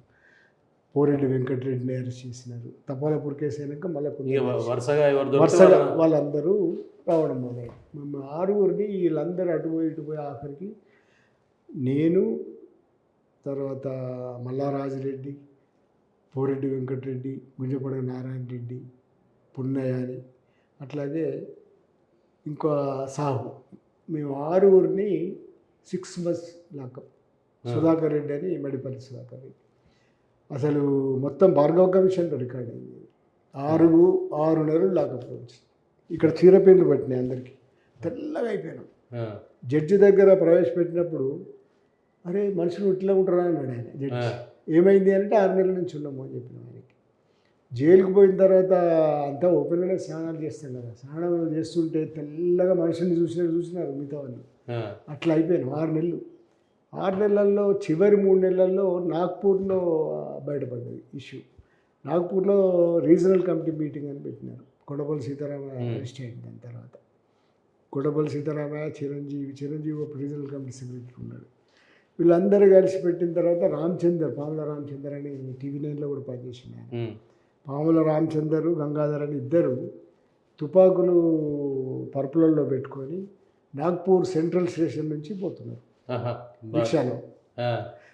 వాళ్ళకెందుకో అనుమానం వచ్చి ఆపింది, దొరికిపోయింది, తుపాకులు దొరికినాయి. అది ఎక్కడాక పోయిందంటే కొడవల్లి సీతారామయ్య అరెస్ట్ పోయింది. కొడవల్లి సీతారామయ్య, చిరంజీవి, తర్వాత చాలామంది అరెస్ట్ అయ్యారు. ఒక చిన్న పొరపాటు అయిపోయింది. ఇది తర్వాత ఎట్లా తెలిసింది, మాకు 3 నెలలు టార్చర్గా మామూలుగా ఉంటున్నాం. అట్లా మిగతా 3 నెలలు మళ్ళా వచ్చింది. యముల వాళ్ళలాగా పోలీసు వాళ్ళు ఎంత గొడవ అయిందంటే అప్పుడు మీరు అన్నీ చెప్పిందన్నారు కదా 3 నెలలు. చిరంజీవి అయినాక ఆయన మొత్తం కుల్లా చెప్పినాడు. ఆలం నారాయణ ఫలానా, మల్లారాజిరెడ్డి ఫలానా మేము చెప్పని ఆయన ఏం చేయాలి. మళ్ళా టార్చర్ 3 నెలల తర్వాత. ఇక తర్వాత వాళ్ళు నమ్మలేదు. తర్వాత మేము కీలకమైన వ్యక్తులు 3 ఉంటుంది ఈ ఏరియాలో. రాజిరెడ్డి, నేను, పోరెడ్డి వెంకన్న ఉన్నాడు కాబట్టి వీళ్ళని విడిపించాలని ప్లాన్ చేసేవారు. సుధాకర్ రెడ్డి ఏమో హుజురాబాద్లో కీలకం. సుధాకర్ రెడ్డి ఉన్న వెంకటేశ్వర్లు వీళ్ళని విడిపిస్తే 2 ప్రాంతాలు మనం మళ్ళీ అనుకొని ప్లాన్ చేసి కమలాకర్ అని ఉండాలి, ఆయన రెక్కీ చేసిపోయింది. ఎక్స్పోజ్ అయింది. ఈ అరెస్ట్ల తర్వాత ఎక్స్పోజ్ అయింది. ఇట్లా రెక్కీ చేసిపోయినారు, పోలీస్ స్టేషన్ మీద దాడి చేద్దామని, కోర్టుల పోలీస్ స్టేషన్ మీద దాడి చేద్దామని కోర్టులో ఉంటుంది. దాని తర్వాత కాళ్ళకు గొలుసులు వేసినాను ఒక 3 నెలలు. గొలుసులు వేస్తే అదొక గత జీవితంలో ఇక అనుభవించదగ్గది. గొలుసులు వేసి ఒక 3 నెలల తర్వాత జరిగిన పరిణామం ఏంటంటే ఇంకా అప్పుడు 77 మార్చ్ ఎన్నికలు వచ్చినాయి. 76 అరౌండ్ సెప్టెంబర్లో మేము అరెస్ట్ అయ్యి కేసు అయిపోయింది. అరెస్ట్ అయినాం 6 నెలలు. 6 నెలల తర్వాత కోటిరెడ్డి అని ఒక సిఐ ఉన్నాడు మరి ఎట్లా కానీ ఆయన చెప్పినాడు పొద్దున్నే. ఆయన కొంచెం బాగుండేది, టీలు తెప్పించేది, సిగరెట్లు అవి తెప్పించేది బాగుండేది గురించి. ఆయన కొట్టి ఆవువాయ దూడవాయ అన్నాడు. ఆయన డైలాగ్ అది ఓడిపోయింది కదా మనకి. అక్కడ దాంట్లో ఎట్లా తెలిస్తే తెలియదు కదా. అంటే ఇద్దరు ఓడిపోయినరు ఎమర్జెన్సీ అంటే తెల్లారి ఒక 3-4 రోజులనే ఎమర్జెన్సీ ఎత్తేసినట్టున్నారు 77లో. వెంటనే మాకు ఒక 5-10 రోజులలో విముక్తి అంటే జైలుకి ఇచ్చేసినారు. అప్పటిదాకా భరోసా లేదు. లాకప్ అక్రమ ఇల్లీగల్ లాకప్లో 6 నెలలు ఉన్న చరిత్ర ఇంకెవరికి లేదు, మాకున్నది. ఇంకా కొన్ని చోట్ల ఉన్నట్టున్నది కానీ మాది అందుకే భార్గవ కమిషన్లో రికార్డ్ అయింది. ఈ అయిన తర్వాత ఫస్ట్ కరీంనగర్ జైలు ఇట్లా ఈ జీవితం అయిన తర్వాత మళ్ళీ బయటకు వచ్చింది. 77లో అయితే ఒక అరౌండ్ 1 year తర్వాత 1.5 yearకి బెయిల్ వచ్చింది. బెయిల్ వచ్చిన తర్వాత 77లో వచ్చి ఇంటి దగ్గరికి వచ్చేసరికి అది అప్పటికి బాగా పాపులర్ అయిపోయింది. ఊరంతా ఒక 4 kilometers ఊరేగింపు, ఊర్లేకపోతే భారీ సత్కారం. తర్వాత మా బంధువర్గం అంతా వచ్చినారు. చాలా మిస్ అయిపోయినారు, చచ్చిపోయింది అనుకున్నారు. ఇక ఏడుపులు తుడుపులు ఒక 3-4 రోజులు నడిచింది. ఈ లోపల పార్టీ వాళ్ళు కాంటాక్ట్ చేస్తారు, మళ్ళీ రమ్మని. వీళ్ళందరికీ చెప్పినాను ఫ్యామిలీకి. అంతా బాగా ఏముంటాయి, ఎటు పోనీ ఎక్కడికి పోతాం, అయిపోయింది ఎక్కడికి పోతాం. 3-4 రోజులకు సాహు వచ్చినాడు. ఇదే సాహు జంప్. అట్లా అప్పుడు మాత్రము జైత్యాత్ర ముందు తర్వాత ఒక 5 ఏళ్ల కాలం ఉన్నారు. 5 ఏళ్ల కాలం ఉన్నాము. వాతావరణం అంటే ఒక ఏడాది పాటు బయట మీటింగ్లో పెట్టినాం. అన్నీ బయట బహిరంగంగా. కోటేశ్వరరావు, నేను, పెద్దపల్లి ఏరియాలో కనీసం ఒక 10 మీటింగ్లు పెట్టినాం. జైత్యాలకు ముందు నేను మల్లా రాజరెడ్డి ఇప్పుడున్న సెంట్రల్ కమిటీ మెంబర్ అప్పుడు అక్కడ ఉన్న వాళ్ళ మీద వారెంట్లు ఉండే, వాళ్ళు సెమీ లీగల్ ఉండే. లక్ష్మణరావు గారు, తర్వాత నారాయణ గారు అని ఆయన ఒక ఆర్గనైజర్ ఉండే, తర్వాత వాళ్ళందరి మీద ప్రభాకర్, ఈ సాయిల్ ప్రభాకర్, వీళ్ళందరి మీద వారెంట్లు ఉండి కొంచెం పరేషాన్ ఉండేసరికి వీళ్ళు ఏం చేసినారు, పార్టీ మీరు వెళ్ళండి అక్కడికి, మనం ఎక్స్పోజ్ కాని వాళ్ళం కదా అని అక్కడికి పోయి మేము 30 మీటింగ్లు పెట్టినాం. జైత్యాల జైత్రయాత్ర 78లో అక్టోబర్లో జరిగితే ఒక నెల రోజులు మా క్యాంపెయిన్ చేసినాం. దాని తర్వాత ఇంకా పార్టీలో 80-78లో మళ్ళీ పూర్తి స్థాయిలో వెళ్ళిపోయి గంగారం అనే ఏరియా ఉంటుంది మంతన్లో, అక్కడ సెంట్రల్ ఆర్గనైజర్లో పనిచేసాం. కనీసం ఒక 20,000 acres దున్నిచ్చినాను. అండర్గ్రౌండ్లో ఉన్న కాలంలో 60 విలేజ్లు ఆర్గనైజ్ చేసినాం, 60 విలేజెస్. తర్వాత ఈ 60 విలేజెస్ కూడా ఇప్పటికి కూడా చెప్పుకుంటారు. అంటే మేము మన ఒక రోడ్ పక్క నుంచి పోతుంటే కూడా ఒక 200-300 ఎకరాలు ఉంటుంది, ఇట్లా అది నేను దున్నిచ్చిన భూమి ఇప్పటికి కూడా చెప్పుకోవచ్చు. అట్లా అప్పుడంతా ఆర్గనైజేషన్ స్ట్రక్చర్ అంతగా చాలా బాగుండేది, పీపుల్స్ కలిసి ఉండేది కదా. సెంట్రల్ ఆర్గనైజ్ సిస్టమ్ మంచిది ఇప్పటికి కూడా. అంటే పీపుల్తో నేరుగా ప్రత్యక్ష సంబంధం ఉండడం, ఒక 60 ఊళ్ళతో సంబంధం ఉండదు, వాళ్ళ పంచాయతీలు, మంచి చెడ్డలు, మనల్ని నమ్మడము, పార్టీకి చెప్పడము, పాఠాలు చెప్పడం ఎన్నో ఉండేది. అట్లా ఒక దాన్ని ఏమంటారు సాటిస్ఫాక్షన్ లైఫ్ అంటే 4 years పీపుల్లో పనిచేయడం, రియల్ పీపుల్. తర్వాత కొత్తపల్లిలో దాడి జరిగింది నా మీద. దాని తర్వాత ఇక వద్దనుకొని బయటకు వచ్చేసి అట్లా అయింది. 82లో అనుకుంటా. 82 జర్నలిజంలోకి రావాలనే ఆలోచన ఎందుకు వచ్చింది? అయితే 82లో వచ్చిన తర్వాత జర్నలిజంలోకి వస్తే కొంత రక్షణ ఉంటుందని. అది కాదు నా ఉద్దేశం, అది కాదు. యాక్చువల్గా జరిగింది ఏంటంటే నేను అప్పటికే కవిత్వం రాసేవాడిని. 82లో బయటకు వచ్చినాక అప్పటికి ఆ కాలానికి చాలా మంది జర్నలిజంలో కొంత సేఫ్ ఉంటుంది. అయితే జరిగింది ఏంటంటే, నాకు జరిగింది ఏంటంటే ప్రత్యక్షంగా నేను బయటకు వచ్చినాక ఇది లేదు, ఇది ఎట్లుంటుంది, 12 కేసులు పెట్టినారు. 12 కేసులు అటెండ్ కావడం డబ్బులు ఎక్కడ ఉంటుంది, మన ఆయన కూడా ఎన్నని ఇస్తాడు. ఫస్ట్ జీవగడ్డలో చేశారు. జీవగడ్డకు ముందు జరిగింది ఏంటంటే ఉస్మానియా యూనివర్సిటీకి వచ్చింది. ఉస్మానియా యూనివర్సిటీలో 2 ఏళ్ళు సోషియాలజీ.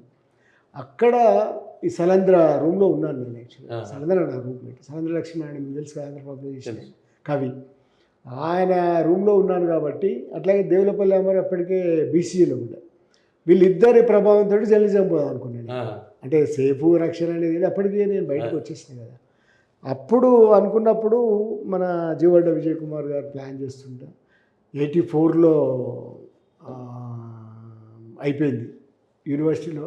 యూనివర్సిటీలో అది ఇక్కడనే ఉండు, ఎంఫిల్ చెయ్యి, అది అన్నారు. కానీ నాకు అప్పటికే మ్యారేజ్ అయింది, పెళ్ళి అయింది, ఎందుకులే ఈ గొడవలు అన్నీ అనుకోని యూనివర్సిటీలో లేకుండా బయటనే పడదాం అన్నప్పుడు ఇదే విజయ్ కుమార్ గారు జీవగడ్డ పెట్టినప్పుడు కేఎన్చారి అని ఆయన కూడా యూనివర్సిటీ పెట్టినారు. ఇది ఓపెన్ హాస్టల్లో ఉండేది, ఓపీజీ అంటారు కదా, ఓల్డ్ పీజీలో ఉండేది ఆయన. వేణు ఆయన ఇట్లాంటి వాళ్ళందరూ. మేమేమో సి హాస్టల్లో ఉండాలి, సలంద్ర. ఈ దీని వెనక జీవగడ్డ అయినాక కేఎన్చారి న్యూస్ ఎడిటర్గా, నేను సబ్ ఎడిటర్గా, అట్లాగే ఇప్పుడు గంటా చక్రపాణి తర్వాత రిపోర్టర్గా, రేవల్ నరేంద్ర అని స్పోర్ట్స్ రిపోర్టర్ ఆయన చనిపోయినాడు ఆయన. ఇట్లా చాలామందిని ఆ జీవగడ్డ ఫస్ట్ మనం మొట్టమొదటిసారి కూడా జీవగడ్డ ఆఫీస్లో కలిసినాం. మీకు తెలుసు కదా, జీవగడ్డ ఆఫీస్ అంటే ఒక సాంస్కృతిక కేంద్రం కరీంనగర్లో. ప్రతి వాళ్ళు అక్కడికి వచ్చారు. గోపలింగారెడ్డి నుంచి మొదలుకుంటే వారాలనంద్ ఇట్లాంటి వాళ్ళు, అట్లాగే అప్పుడు చుక్కారెడ్డి అని ఉండే, అట్లాగే పొలిటీషియన్స్ అందరూ, కరీంనగర్ కమాల్ కరీంనగరి, జాపా లక్ష్మణరెడ్డి సాబ్, అందరూ అక్కడికే వచ్చేటోళ్ళు. అంటే జీవగడ్డ తర్వాత ఆ ప్రస్థానం మొదలైంది. తర్వాత వివిధ పత్రికల్లో చేసిండ్రు. ఏ పత్రికల్లో చేసిండ్రు అప్పటికి? అది దాని తర్వాత నేను కొద్ది రోజులకు ఈ ఆంధ్రభూమి టెస్ట్ పడ్డది. ఆంధ్రభూమిలో రాసినాను, నాకు వచ్చింది ఉద్యోగం. విశాఖపట్నం అన్నారు. విశాఖపట్నం ఎవరు పోతారులే అని అనుకున్న టైంలో ఆంధ్రప్రభలో టెస్ట్ పెట్టినారు మళ్ళీ. దాంట్లో ఫస్ట్ వచ్చినాను నేను. ఇక సలంద్ర ఆంధ్రభవన్లో పనిచేసేవాడు. అది చెప్పిన తర్వాత సలంద్రతోటి మాట్లాడి నేను మాట్లాడతా, నువ్వైతే ఆ టెస్ట్ రాసి ఇంటర్వ్యూ మళ్ళీ.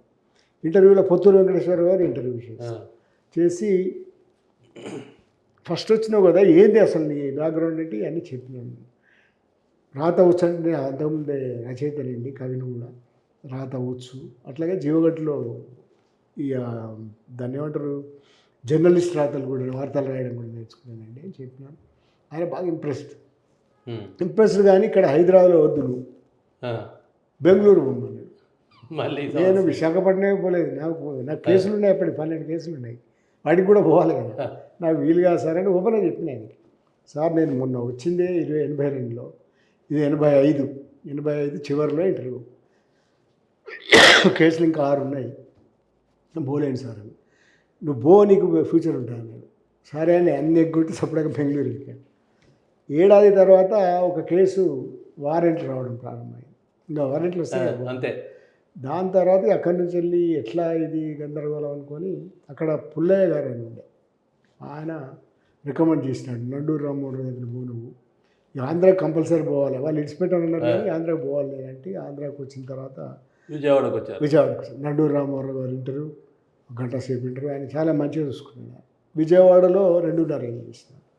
అక్కడి నుంచి మళ్ళీ 89లో సీనియర్ సబ్ ఎడిటర్ ప్రమోషన్ తోటి మళ్ళీ హైదరాబాద్ వచ్చిన.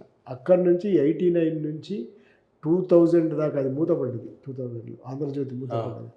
దాదాపుగా 11 సంవత్సరాలు chief sub editor, news editor అక్కడ నేను న్యూస్ ఎడిటర్ దాకా చేసినాను, తర్వాత సిటీ ఇన్ఛార్జ్ చేసినాను. ఇవన్నీ అయిపోయిన తర్వాత నేను మూతపడ్డ తర్వాత ఒక పొలిటికల్ మ్యాగజైన్ ఫస్ట్ .com పెట్టింది మేమే. ఇండియా ఇన్ఫో ఒకటి, తర్వాత ఇంకోటి రీడిఫ్.com అని ఉండేది. మాది ఆంధ్ర పాలిటిక్స్ అని రాంప్రసాద్ గారు, నేను, చలపతి ఇట్లాంటి వాళ్ళందరం కలిసి ఒకటి .com పెట్టినాం. ఫస్ట్ .com మాది ఆంధ్ర పాలిటిక్స్. ఆంధ్రజ్యోతిలో చేరేసరికి మీరు అప్పటికే కొన్ని కవిత్వ పుస్తకాలు వేసిన జగిత్యాలపల్లె, అంటే ఫలితాలు రాసిన కవిత్వ పుస్తకం పుస్తకం మాత్రం 90లో వేసారు. ఇక్కడ హైదరాబాద్కి వచ్చినాక సంవత్సరానికి అంతే ఒకటే పుస్తకం జగిత్యాలపల్లె అప్పుడు వేసింది. తర్వాత ఇంకా అక్కడి నుంచి కేసీఆర్ గారు పిలిచినారు. ఇప్పుడు ఆంధ్రజ్యోతిలో 2010 ఆంధ్రజ్యోతిలో సెకండ్ మళ్ళీ ఏమైంది, 2000లో మూసేసినారు. ఆంధ్ర పాలిటిక్స్ .com మూసేసినారు వాళ్ళు కూడా. .com కూడా వెనక్కి పట్టిపోయి అప్పుడు అమర్ ఆ ఫ్రెండ్ కదా అమర్ ఏమన్నాడంటే, ఇక ఖాళీ ఎదుకుంటావు వచ్చేసి కాసేపు నేను ఖాళీగానే ఉండేది, ఖాళీగా ఉండి దానికి దీనికి రాసి అప్పుడే కూర్చుండేది. రా అంటే ఇక సరే అని ఇక్కడ ప్రజాతంత్రంలో అసిస్టెంట్ ఎడిటర్గా ప్రజాతంత్రం అసోసియేట్ ఎడిటర్ నేను జకీర్ కలిసి చేసేది. అది ఒక 8 నెలలు 10 నెలలు ఉన్న తర్వాత ఆంధ్రజ్యోతి మళ్ళీ రీఓపెన్ అయినప్పుడు సహజంగానే ఆంధ్రజ్యోతిలో చేరిన తర్వాత మీరు రాసిన కాలంకు మంచి గుర్తింపు వచ్చింది. ప్రాణహిత ఆ గుర్తింపు బాగా పేరు తెచ్చింది కూడా మీకు. డెఫినెట్గా నా కాలమ్స్ నేను 2 కాలమ్స్ రాసిన ఆంధ్రజ్యోతిలో. జీవగడ్డల్ని ఎన్నెల కొన్నాళ్ళ ఒక కాలము, ప్రణహిత కంటే ముందు అది కూడా పాపులరే కానీ లోకల్ పాపులర్. నేను ఆంధ్రజ్యోతిలో ఒక మాండలిక కాలం మెయింటైన్ చేసినాను. అది చాలా పాపులర్ కాలం, అది అలంకారం అని, అలంకారం యాక్చువల్గా అలంకారం అని దాదాపు 4 సంవత్సరాలు వాళ్ళు అలౌ చేసినారు. తెలంగాణ మాండలికంలో కాలం ఉండేది, అది గుర్తుండే. దాని తర్వాత ఇక ప్రాణహిత నిజంగానే నా జీవితంలో గొప్ప మలుపు. ఎట్లాగైతే నక్సల్బరీ ఉద్యమం అక్కడి నుంచి యూనివర్సిటీకి రావడాలు, పత్రికల్లోకి రావడము, పత్రికల్లోకి వచ్చినాక ఆంధ్రజ్యోతి లాంటి పేపర్లో దాంతో చాలా అంటే చాలా పేరు వచ్చింది. తెలంగాణ లాంటి ప్రాంతాలలో చాలా ఐడెంటిఫై అయినారు ఆ కాలంతో. ఆ తర్వాత అనూహ్యంగా కేసీఆర్ పిలుపు మేరకు తెలంగాణకు వచ్చింది. ఇది అక్కడ అయిపోయింది. అక్కడ అసిస్టెంట్ ఎడిటర్గా ఉంటే సెకండ్ మ్యాన్ నేను నిజానికి. అప్పటికే సాక్షి వచ్చింది, మురళి లాంటి వాళ్ళు వెళ్ళిపోయినారు, రామచంద్రమూర్తి గారు వెళ్ళిపోయినారు, నేను కే శ్రీనివాసే ఉన్నాము అప్పటికి. నేను సెకండ్ మ్యాన్నే. కానీ మా కేసీఆర్ గారు చాలా కాలంగా మనం మాట్లాడుతున్నాం ఉద్యమంలో ప్రతిసారి తెలంగాణలో పేపర్ పెడుతులేదు ఆయన ఉన్నాడు, మాట్లాడినాడు, సుదీర్ఘంగా మాట్లాడినాడు, గంట మాట్లాడి పేపర్ పెడదాం రండి అన్నాడు. నేను ఎటు తేల్చుకోలేదు. మరి ఇక్కడ అంత సెక్యూరిటీ బంధించుకుంటాను, అసిస్టెంట్ చేయడం బాగానే ఉంది అనుకున్నాను. కానీ నాకు కూడా అనిపించింది అదే పెడతా అన్నప్పుడు పోకుండా అన్నప్పుడు అది ఎడిటర్గా అన్నాడు. నాకు అంతకుముందు ఎడిటర్ ఆఫర్ సూర్య వాళ్ళు ఇచ్చినారు. సూర్యలో కొంతకాలం బీసీ మ్యాగజైన్ అని నడిపినారు కదా, వాళ్ళు సూర్యలోకి రమ్మని నిజం అక్కడ మానేసిన తర్వాత శ్రీరామూర్తి గారు మానేసిన తర్వాత నన్ను పిలిచినారు. నేను పోలే, దానికి మనం ఆంధ్రజ్యోతి ప్రెస్టీజ్ కాదు. ఇది అన్న తర్వాత నాకు అనిపించింది ఇలా చలో అది నిజానికి అదొక గొప్ప ఎక్స్పీరియన్స్ లైఫ్లో. ఒక మూమెంట్ పత్రిక కేసీఆర్ గారితో అప్పుడే ఆయనతోటి 6 నెలల పాటు ఏర్పాటు జరిగింది. చాలా క్లోజ్గా చూసింది ఆయన 6 నెలల కాలం. ఆయన రెగ్యులర్గా మాతో టచ్లో ఉండేవాడు. అక్కడ 6 గంటల ఆఫీస్లో ఉండేవాడు. ప్రతి ఇష్యూ అంటే ఇది ఇట్లా చేద్దాం అట్లా చేద్దాం అట్లా అన్నిట్లో ఉన్నాడు. అది ఒక గొప్ప ఎక్స్పీరియన్స్.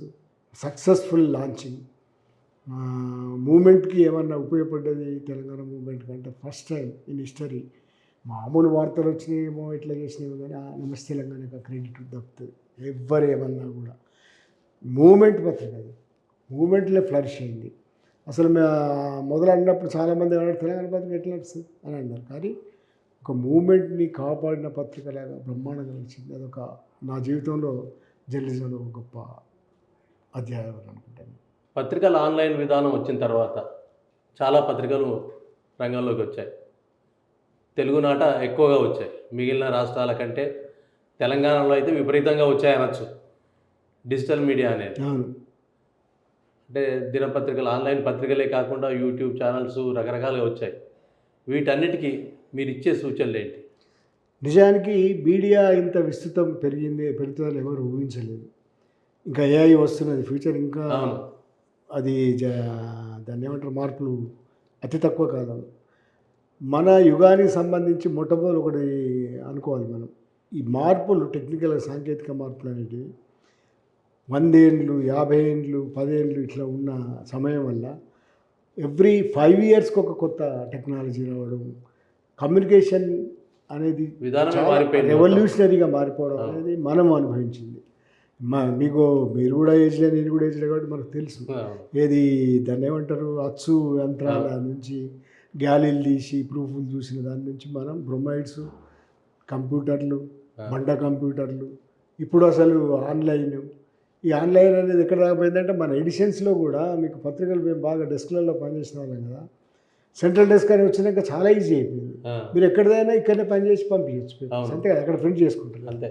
అట్లాంటి సిస్టమ్స్ డెవలప్ అయిందేమో ప్రింట్ మీడియాలో. ప్రింట్ మీడియా ఇట్లా ఉన్నదనుకుంటే మనకి 24 గంటల ఛానల్స్ అనేది వచ్చేసింది తక్కువ కాలంలో. ఈ ఛానల్స్ అనేటివి వచ్చినప్పుడు కూడా ప్రింట్ మీడియా సాంప్రదాయ మీడియా అనుకుంటున్న ప్రింట్ మీడియా అంతరించిపోతుంది అనుకున్నారు. కానీ అది అట్లాగే లైవ్గా ఉన్నది.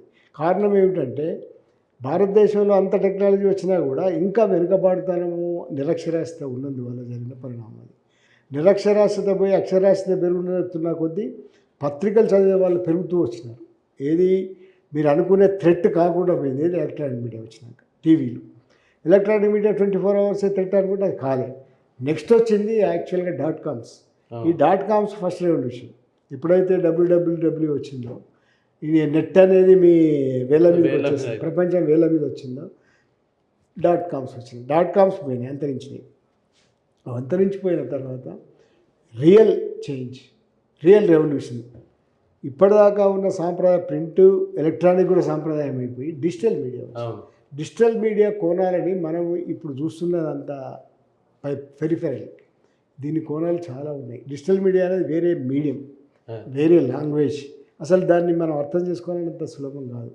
ఎందువల్ల అంటే డిజిటల్ మీడియాలో ఇవల్ల ఉన్నవాళ్ళు అంటే సోషల్ మీడియా రిలేటెడ్గా ఉంటుంది డిజిటల్ మీడియా అంటే కూడా. కాబట్టి social media platforms digital media platforms పనిచేస్తున్న తీరు చూస్తే అల్గారిథమ్స్ అంటే అల్గారిథమ్స్ మీద రెండు అనలిటిక్స్ మీద ఆధారపడి పనిచేస్తుంటాయి. నంబరింగ్ కావాలి.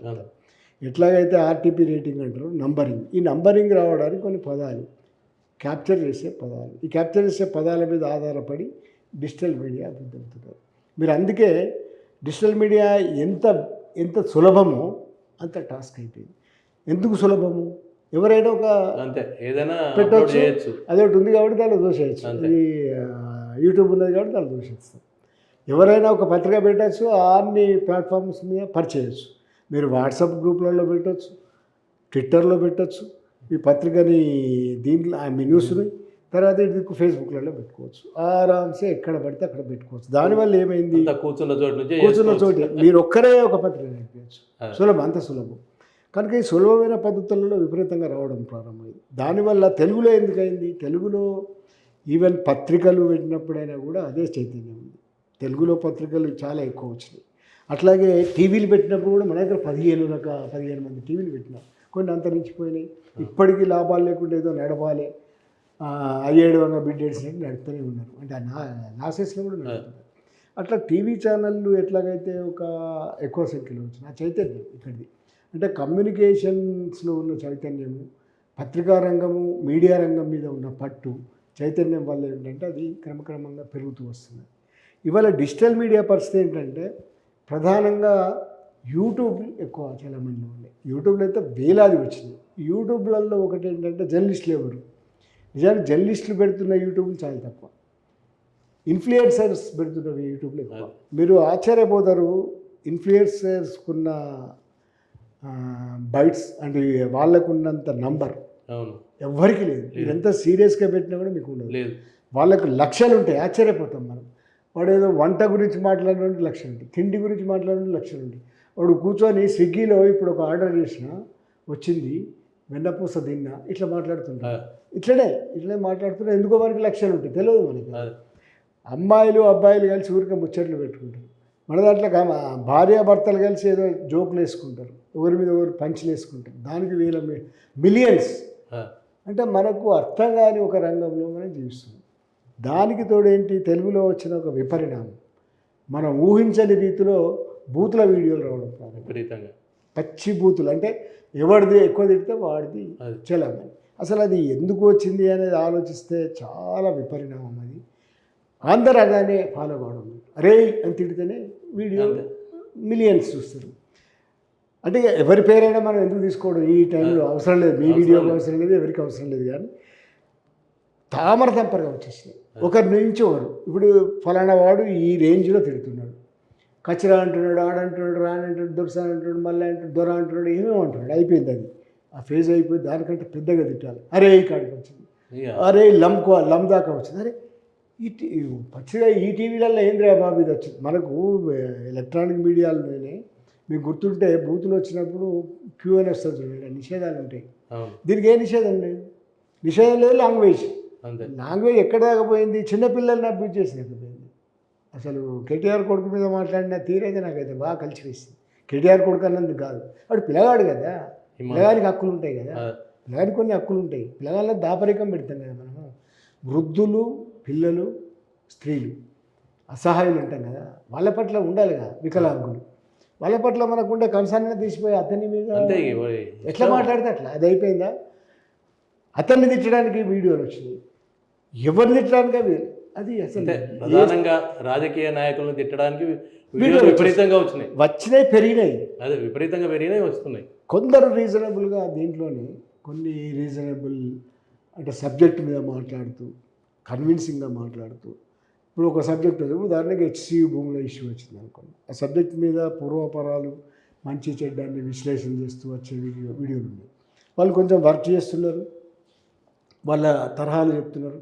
వాళ్ళ దాంట్లో కూడా ఆచార్యం చూడండి, ఒకటే హెచ్సియు భూమి మీద మీరు చేయండి వీడియో మీకు 3 వస్తాయి, నేను చేయండి వీడియో 6 వస్తాయి, 3 లక్షలు వస్తాయి. అంటే ఇది ఎట్లా అంటే వాళ్ళ ప్రజెంటేషన్ కావచ్చు, రీసెర్చ్ కావచ్చు, వాళ్ళు చెప్తున్న తీరు పట్టవచ్చు, ముచ్చట పెడుతున్న తీరు నచ్చవచ్చు. కనుకనే నేను ఎందుకు క్రిటికల్ అంటున్నా అంటే, డిజిటల్ మీడియా అనేది మనది కాదు. మనది మీన్స్ ఎవరైతే ట్రెడిషనల్ మీడియాలో ఉన్నారో, ఎవరైతే ఎలక్ట్రానిక్ మీడియాలో ఉన్నారో, ఎవరైతే ఇన్ని రోజులు వీళ్ళు చూస్తారు, వీళ్ళు దీన్ని ఇష్టపడతారు అనుకుంటారో అవన్నీ ఉత్తవి. డిజిటల్ మీడియాలో 34 ఏజ్, యావరేజ్ ఏజ్ 34 వాళ్ళే చూస్తారు. మీరు షార్ట్ రీల్స్కున్నంత చూసుడు దేనికి ఉండదు, మీరు గంటసేపు పెట్టే వీడియో చూడరు. కనుక ఈ డిజిటల్ మీడియా అనేది ఒక కొత్త మీడియం. ఇది వచ్చింది కానీ అది ఎంతో కాలం ఉండదు. దాని ఇప్పటికే మనం చూస్తున్నాం, చాలా విమర్శల పాలైంది, క్రెడిబిలిటీస్ పోయినాయి, పాత అవి లేవు. కానీ దీంట్లోనే ప్లస్ అంటారు కదా, న్యూస్ ప్లస్కు చాలా విపరీతమైన క్రేజ్ ఉంది. వంటలు, రియల్ ఎస్టేటు, తర్వాత టూరిజం, తర్వాత రిలేషన్స్, తర్వాత ఫీచర్స్, ఇట్లాంటి వాటికి చాలా అవి ఉంది. కనుక మనము ఫ్యూచర్ మీడియాని చూస్తే, ఒకటి కరోనా సందర్భం తర్వాత ప్రింట్ మీడియా అనేది క్రమక్రమంగా తగ్గుతూ వస్తున్నది.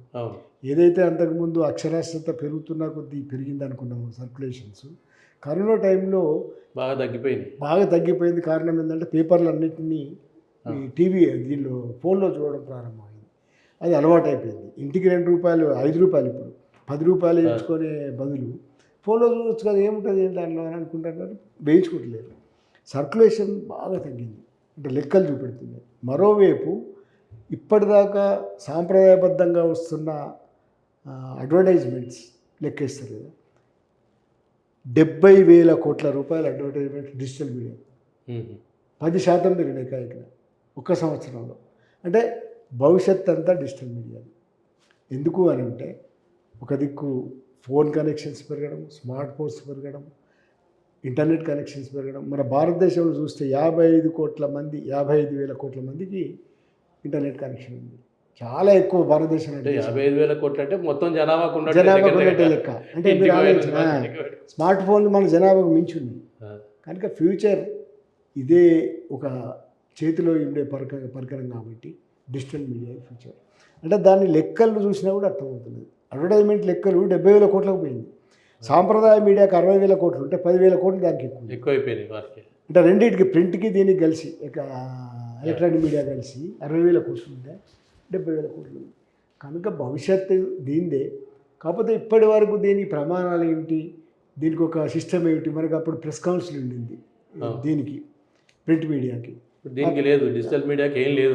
దీనికేమో వీళ్ళకు ఒక సిస్టమ్ ఉండదు, లేదా స్వయం ప్రకటితంగా మనము స్వీయ నియంత్రణ అనేది ఒకటి ఉన్నది చాలామంది. కానీ ఇప్పుడు లాంగ్వేజ్ వాడడము, ఎట్లా పడితే అట్లా వీడియోలు తీయడము, విపరిణామాలు అనేటివి పెరుగుతున్న కాలం కాబట్టి ఇప్పుడు సెంట్రల్ గవర్నమెంట్ దగ్గర ఒక చట్టం ఉంది.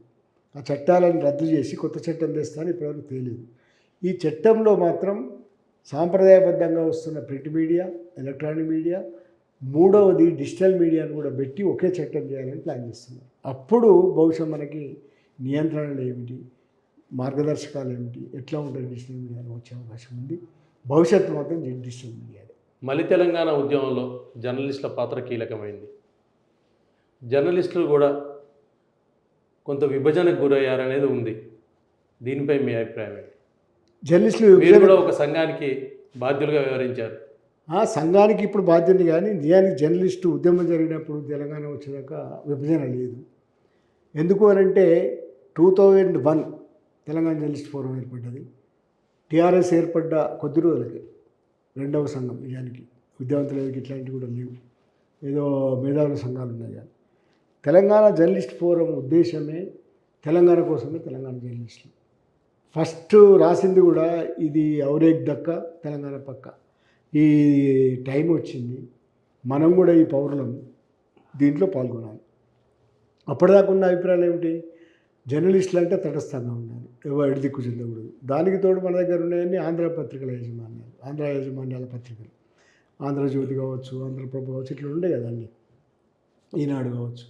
అట్లాంటి పరిస్థితులలో ఎట్లా పోతారు జర్నలిస్టులు, ఎట్లా డివిజన్ అవుతారు? తెలంగాణ ఎట్లా అంటారు?